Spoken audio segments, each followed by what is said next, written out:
Good morning. My name is Paul Reville. I'm a professor here, and I teach courses in leadership and politics and policy of education reform. I'm a professor of practice. You'll find that our faculty here is a rich mix of scholars and folks who come from practice, and I come from the practice of policy and educational politics. Most recently, I was chairman of the Board of Education in the state of Massachusetts, and then ultimately Secretary of Education in Massachusetts. So I bring to this work the practical experience of life in the hurly-burly of the real world of education policy, and the focus of my work has been to develop systems that deliver on the promise of excellence and equity in American public education. So that's what I want to talk about today. My focus is going to be on the topic of social mobility. For a long time, Americans have believed deeply in the idea that schools are our way to create an equitable society, that schools are the pathway to social mobility, to creating a meritocracy, to an equal opportunity society. And yet, the evidence suggests we've never come close to realizing that dream. And in fact, social mobility in recent years is diminishing, as we'll soon see. So the question I raise is, can schools, as we think about them, actually restore social mobility? And here's the background against which schools are going to operate. I'm going to move quickly through some slides. So right now, we have huge and growing income inequality. The richest 0.1% take in 188 times as much as the bottom 90%. It isn't just about income, though. It's about wealth. Here's just one small tidbit. In the city of Boston, blacks in Boston have a median net worth of $8, while whites have a median net worth of $247,000. If you want to look at social mobility and how it's declined from the birth year 1940 to the birth year 1985, you've got a diminishment of about 40%. Now you only have a 50% chance in this society of being able to earn more than your parents earned when they went to the open labor market.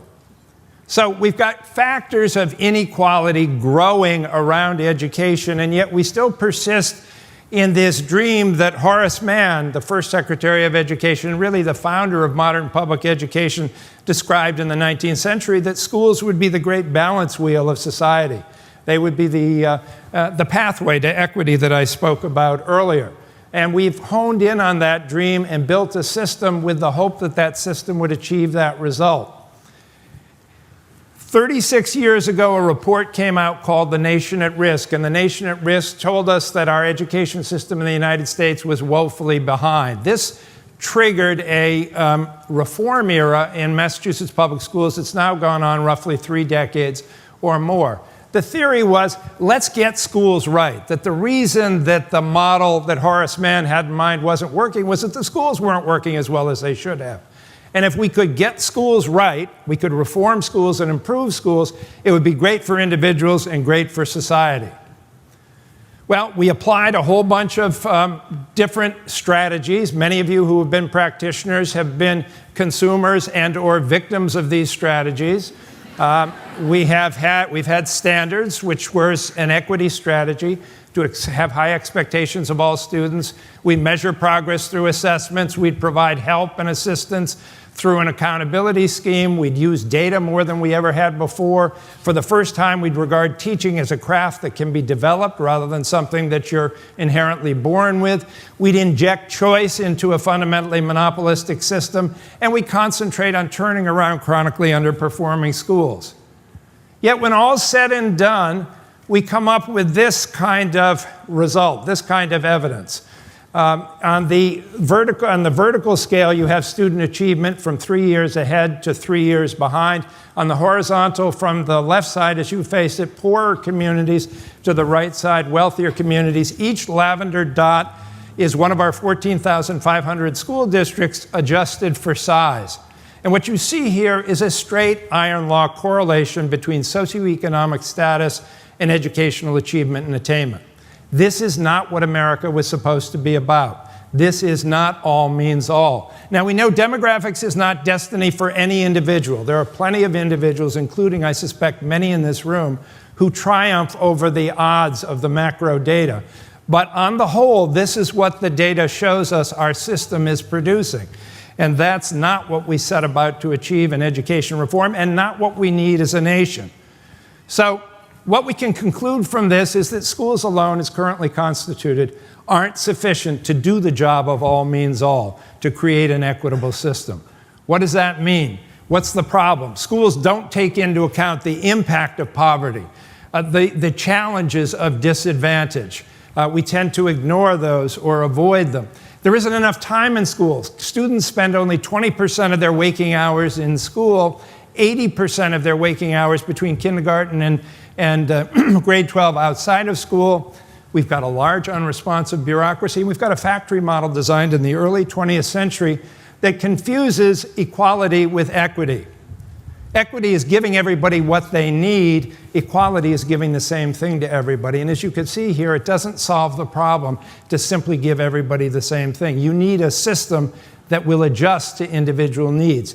Never before has social capital, the norms, the family you've been born into, the connections you have, been so instrumental in controlling your access to opportunity, which in turn gives you the chance to develop human capital and sell that on the open market, which is why we see these differences in wealth that we talked about earlier. So in short, we're still a nation at risk, very much at risk 36 years after this original report. And we need a new vision. And that's the heart of the work that I think is most important to do, to think about the larger ecosystem, not just about improving schools, but what do we do to improve that ecosystem so every child every day can come to school ready to learn. So we need to build a cradle-to-career longitudinal pipeline with our mainstream systems of early childhood, K-12, and higher education considerably strengthened, but wrap around them the kinds of supports and opportunities that those of us who have privilege routinely provide to our own children. We need to build that architecture, and the design principle needs to be meet children where they are in early childhood and give them what they need inside and outside of school in order to be successful. We need a new social compact. It isn't enough for us as a society or for our communities to give children just an adequate public school system. We need to shape a whole ecosystem around them, much as those of us who have privilege as parents do for our own children, to guarantee their success. So the good news is lots of organizations are doing this. Everybody from the Harlem Children's Zone to Strive Together to Berea College, all kinds of organizations doing it. A colleague and I have recently documented this work in a book called Broader, Bolder, Better: How Schools and Communities Help Students Overcome the Disadvantages of Poverty. It's good work. It's happening in spots, in islands, but we haven't built systems yet. And that's what we need to do. And I run something here, which I founded at the Ed School called the Education Redesign Lab. And through working on movement building, field work in 8 cities around the country that we're deeply involved in, and research, we hope to change the paradigm, change the conversation on what it will take to get to all means all in our society. So Abraham Lincoln thought this was the most important topic in his era. In our era, I can't think of a more important topic than thinking about what will it take to provide the foundation for each and every child to move towards success, and how we build around schools, build around students, build around our families, the systems of opportunity and support that will make it truly possible for us to deliver on the promise of all means all. And I look forward to working with all of you on that.